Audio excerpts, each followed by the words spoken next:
Hello from Ecuador, everyone. It's late afternoon, starting to get dark outside.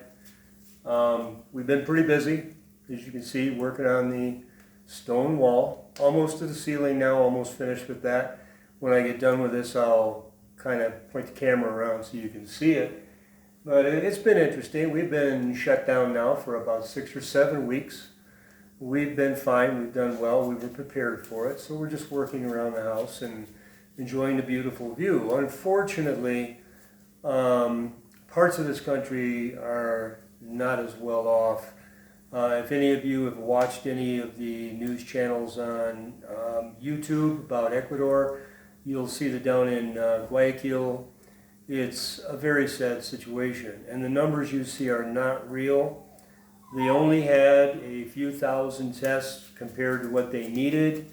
And the death rate down there is huge. There's thousands dead.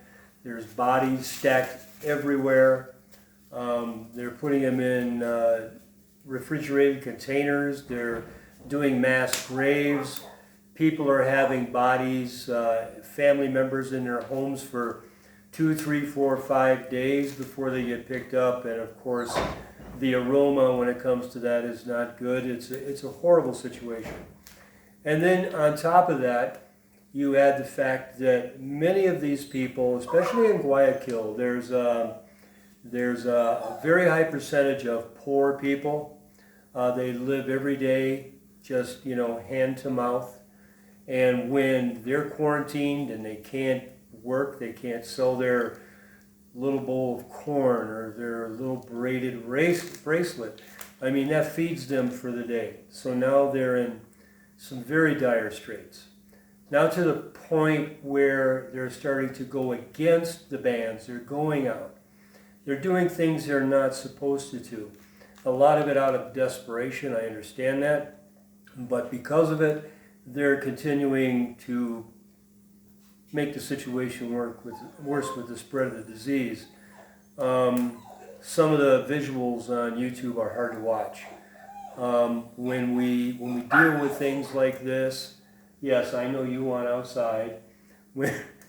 I'm getting calls. Somebody wants out the door. I'll be right back. Hold on. Come on. Let's go. Come on, lady. Come on. All right. Go play. What happened? That's what happens when you have dogs. But yeah, it's a bad situation. It is spreading throughout the country. It's up in Quito now, which is the capital, which is about an hour and a half from us. We do have it in our area. It's starting to build here. Right here in Cotacachi, we have 2 confirmed cases and about 6 or 7 possibles. And obviously, it's going to spread, even with the containment issues they've been using. This is a very, very bad disease, and many, many people are paying the price for it, especially if they don't do what they're supposed to do.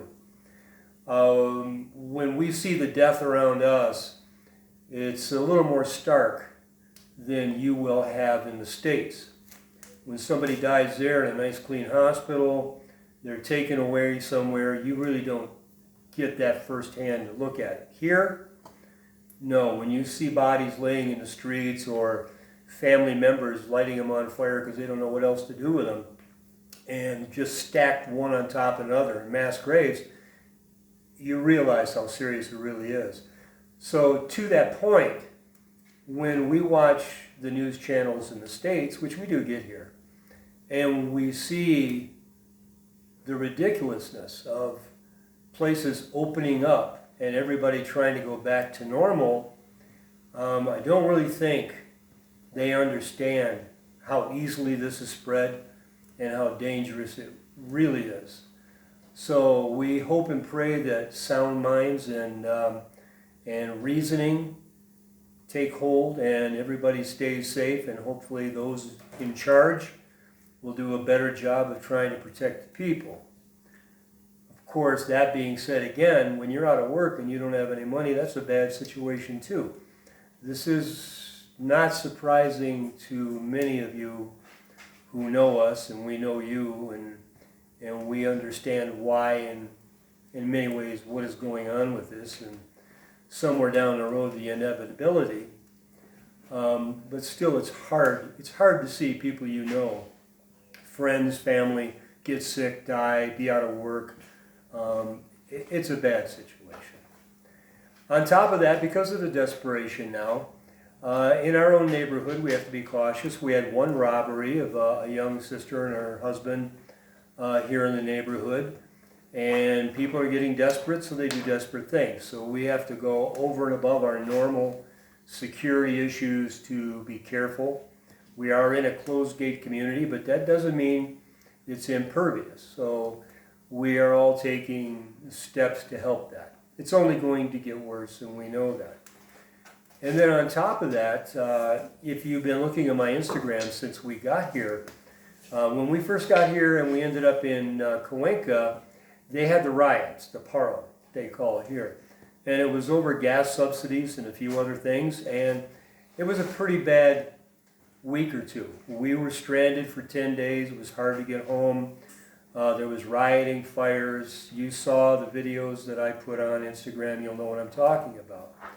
Well, because of the economic turndown here now in Ecuador, and because of this virus, the president now is going to do that again, and he's going to remove the gas subsidies, so prices are going to go up, which is going to add an extreme burden on most of the population, especially those that are way under the poverty level. And I mean, I understand the country is in dire straits when it comes to finances. They have to do what they have to do, but then again, that never seems to work out between both sides when they're trying to, come to agreements. So again, we're preparing not only what we've done for the virus, but we may again go through a civil unrest where things again will be closed. There may be rioting in the streets, a lot of other factors that we have to take into consideration. So yeah, we're experiencing a lot here in Ecuador. Hopefully things will get better. Hopefully they don't get worse. But that's where we're at. But Jeannie and I are fine. We're safe. We have a lot of good friends around us, and we all take care of one another. And other than that, we love the place. We love the surrounding area and the beauty. And we really love the people and the culture. So hopefully, prayerfully, a lot of this will go away soon and things will get back to some sort of normalcy without too much damage anymore. Well, that being said, I'm going to pick up the camera now, and I got to show you Jeannie in her work clothes. She's my bestest helper. She's been picking rocks with me all day long. There she is. Yeah, we are not styling and profiling. We are working. But as you can see, we're good with our fireplace, and even though we don't really need it, we love to have a little fire in the evening. And so I'm going to go grab the camera and show you around what we've done, and we'll go from there.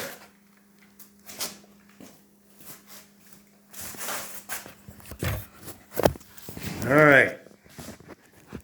Well, as you can see, I've got the rock wall almost to the ceiling in most places. A little more to go on the chimney area. And around over to the wood bin. And then in the kitchen, I have that pretty much all the way up to the ceiling. So we're just about there. Of course, the kitchen is going to be an office when we're done. And the kitchen will go out into the addition outside. So we're putzing along. We're getting things done. We're safe. We're having fun. And there's that big old man face again. So we just wanted to get in touch with everybody and let them know what we're doing and how we're doing. We haven't posted anything in a while, so that's where we're at. Say hi, Shadow. Say hi. No? Okay. All right, everybody. Again, prayers with you, thinking about you. Love you all. Take care. Bye from Ecuador.